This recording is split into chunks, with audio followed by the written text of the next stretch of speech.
Wayward here.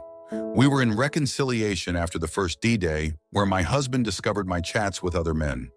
Turns out my husband's spidey sense was tingling for some time. Unbeknown to me, after years of I slid back onto hookup apps. I bought a second phone, told myself it was just to browse, and used it to download apps and started chatting and exchanging nudes. I posed with it in a mirror selfie like an idiot, and that's how he found out. Me holding the lie in my own hand. He still has access to my primary phone. That's why I made sure the secret stayed on the second. He's not the same person whom I shattered on D-Day 1. He looks steady. Harder, yes, but grounded. Less pleading, more, what am I going to do with a person who keeps choosing this? I did this. Again. If anyone needs the ugly truth to make sense of the pattern, this wasn't a one-off mistake. It was a relapse I built. I reintroduced secrecy, stimulation on demand, novelty loops, and a compartment where consequences couldn't reach me. I told myself I was fine because there was no one person. I told myself I could handle it because there was no physical contact, but it was building up to that point. I told myself stress at work and family pressure made me do it. None of that is true. None of that justifies what I did. Where things stand right now, he's not crying. He's organizing. He said he doesn't know if R is on or off, and that I don't get a vote until my behavior changes for a long time, if at all. He has heavy work and family commitments over the next few weeks. I offered to take care of the kids and bills so he doesn't have to carry both my mess and logistics on his shoulder. He called it what it looks like, addiction. Whether I like the label or not, my behavior checks the boxes: compulsion, secrecy, escalation, continuing despite harm. What I've already done: handed over the second phone, passcodes, and the accounts tied to it. He can decide what to do with them. I don't touch them. Deleted the apps, closed profiles after he screenshotted them, and sent to his phone. What the use of those are to him, I don't know. Scheduled a same-day STI panel and sent the appointment details. Though I made it clear to him I had only ever met with one person, and we didn't progress past some finger stuff. Booked an intake with a CSAT, certified sex addiction therapist, and joined a local 12-step group for compulsive sexual behavior. Installed accountability software on all devices with reports to an external sponsor, not to him. I'm not turning him into my parole officer again. Started a full timeline of the relapse period and the lead-up behaviors, edge habits, porn, fantasy, secrecy. So I'm not minimizing the runway that led to this. What I'm not doing, I'm not arguing labels or intent. I'm not asking for reassurance or quick answers about us. That puts my comfort ahead of his safety.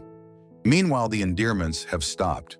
We used to call each other with cute nicknames, but I used our name with people I had no right to invite into our marriage.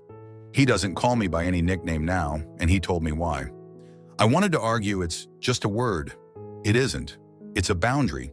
If we ever earn a new language, he gets to choose it. Until then, I address him by the name he prefers. Period. If he decides he's done, I won't fight his reality. If there's any path to R, I understand it won't be decided in a week or a month. It will be measured in boring, consistent days where I prove over and over that I'm the same woman he walked down the aisle with. I'm posting for accountability and practical advice from waywards who've actually clawed back from a post-R relapse and from betrayed partners on what helped hurt in this phase. For waywards, what concrete structures kept you from rebuilding secrecy, daily check-ins, travel protocols, device rules, sponsor cadence? What did you put in place that actually lasted? For betrayed spouses, in the first 30 to 60 days after discovering a relapse, what made you feel safer without turning you into our warden? What should I stop doing immediately besides the obvious? I know apologies don't fix anything. I also know silence and promises are how I kept this alive before. So this is me saying out loud, I broke R. I'm taking full responsibility. I'm doing the work whether my marriage survives or not. Because the person I've been is not safe for anyone, including me. If there's a tomorrow together, it will be because my actions stayed clean when nobody was clapping. If there isn't, it will still have been the right thing to change. Updating Wayward here. We're 2 months from D-Day 2. I'm frustrated and scared. He still re-asks the same questions about my affair, and I answer them dutifully because I caused this. Lately, it's shifted into something I don't know how to hold. He says the affair broke something in him sexually, and the only way he'll feel whole is if he explores with other people. He's been on and off dating apps since the beginning. The message I'm hearing is that I don't get to feel anything about it because I'm the one who cheated. He says he loves me, he doesn't want to leave, but sexual adventures are what his healing needs. We don't have a support system. He told me he wants to talk to an ex about our marriage because he has no one else. He's already reached out to this ex a few times since disclosure. I found out afterward and told him I wasn't okay with it. He said he doesn't care anymore about my opinions. We're fighting a lot. He rages, I shut down, and then we circle back to the same questions, the same pain. I want to support his healing without turning into a doormat or a warden. I can own that I caused the trauma and still say I can't agree that opening our marriage is the path forward. If he genuinely wants non-monogamy, that's a different relationship than reconciliation. It would mean we stop and move toward separation, kindly and cleanly. That's not punishment, just protecting both of us from more damage. I've tried to make things steadier on my side.